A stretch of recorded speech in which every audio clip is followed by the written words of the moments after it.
right, so I'm gonna show you how to cook the perfect steak in a dorm room kitchen. So first thing is you're gonna wanna dab it off with paper towels. Make sure it's nice and dry so it gets a better crust on it. So just kinda make sure it's all nice and dry. Next thing, you wanna steal a ton of salt and pepper packets to season your steak with. So first off, I'm gonna go put a good amount of salt and pepper on the steak. Thanks, Chris.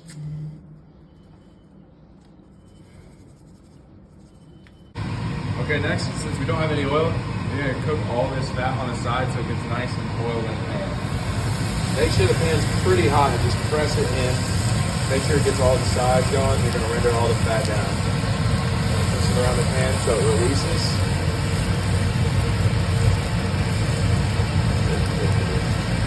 All right, so after you let it kind of sit in the pan like that, and you're nice and golden, you're gonna let it down on the side. And just press it into the pan. Make sure the entire thing is down.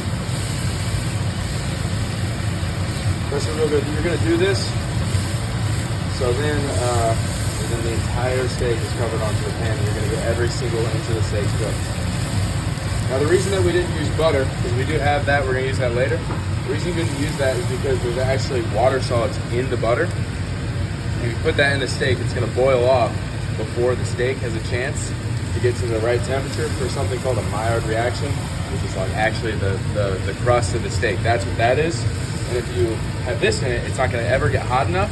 It'll just burn off and it'll scorch the steak and you'll get that bitter flavor. So that's why you do this. And if you wanna rotate around and get all like the grease and stuff, that's all flavor in there. And look at how good that's looking. Now, depending on how done you want it, you're gonna leave it in there for a good amount of time. Make sure that you get a nice crust. You don't wanna keep flipping it back and forth. That's pretty good, doesn't it, Jordan? Fuck yeah. All right, so when you think you're about ready, I kind of like my steak done a little bit more rare. So I'm gonna flip it early, but if you don't like that, you can just leave it in the pan. It'll be fine, it won't burn. So just pick it up with your fingers like a man, flip her over. No, I'm not. Do the same thing, press it back down. Press it down. I'm probably gonna have to turn it back over because I flipped it a little early. That's all good.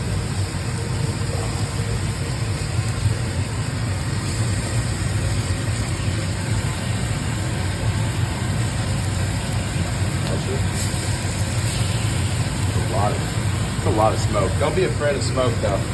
It won't start a fire. It just means that it's hot enough to cook the steak properly.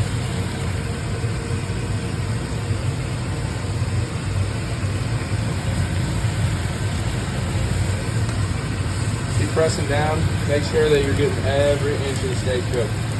Especially when the dorm kitchen has tiny ass pans that aren't going to fit the entire steak.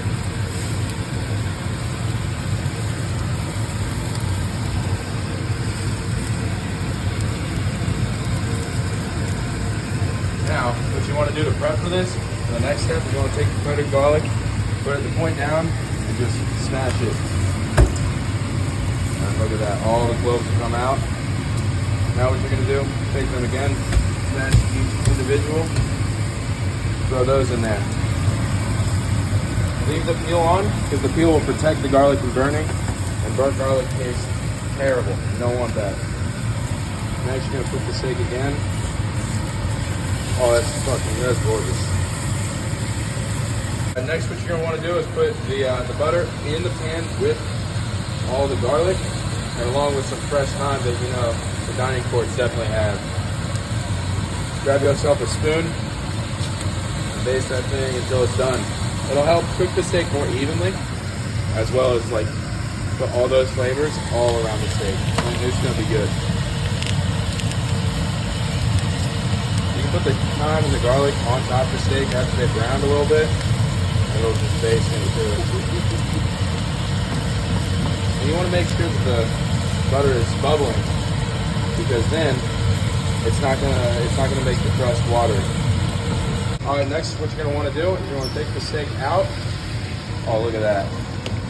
And you're gonna want to keep all the butter and stuff on the heat, kind of like cook it over and let this steak rest. All right, so now what you're gonna wanna do after the steak's rested is pour a little bit of the butter that's kind of been cooking.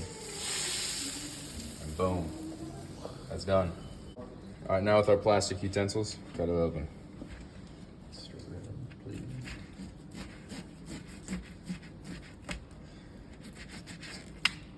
Oh boy, it's not cutting very well.